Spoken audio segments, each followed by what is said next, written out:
আমি বাঙালি, আমার বাংলা। প্রবাসে থাকলেও ভারতের জন্য বাংলার অবদান যত বাড়বে, আমাদের গর্ব তত বাড়বে, সম্মান তত বাড়বে।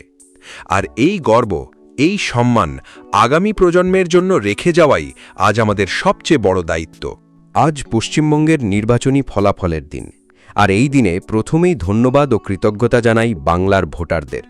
বিশেষ করে ধন্যবাদ জানাই সেই যুব প্রজন্মকে যারা ভারতের বিভিন্ন প্রান্ত থেকে, এমনকি বিদেশ থেকেও কষ্ট করে ছুটে এসেছেন নিজের ভোটাধিকার প্রয়োগ করতে। পরিবার, বন্ধুবান্ধবকে আগের সরকারের আমলের অত্যাচার থেকে রক্ষা করার তাগিদেই তারা এই যাত্রা করেছেন। আজকের রায় প্রমাণ করেছে, জাত ধর্ম নির্বিশেষে সাধারণ মানুষ একজোট হয়েছেন। উদ্দেশ্য একটাই, ১৯৪৭ সাল থেকে শিকড় গেঁথে থাকা হারমাদ সংস্কৃতি আর সিন্ডিকেট রাজ থেকে প্রকৃত স্বাধীনতা। ভোট বাক্সে সেই বার্তাই স্পষ্ট হয়েছে। এখন দায়িত্ব বিজেপি নেতৃত্বাধীন পশ্চিমবঙ্গ সরকারের।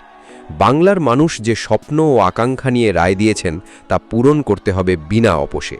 কাজের স্বচ্ছতা, আইনের শাসন, যুবক যুবতীদের কর্মসংস্থান আর ভয়ের পরিবেশমুক্ত বাংলা, এগুলোই এখন অগ্রাধিকার। জনমত যাকে দায়িত্ব দিয়েছে তার কর্তব্য এখন সেই বিশ্বাস রক্ষা করা। বাংলা অপেক্ষায়।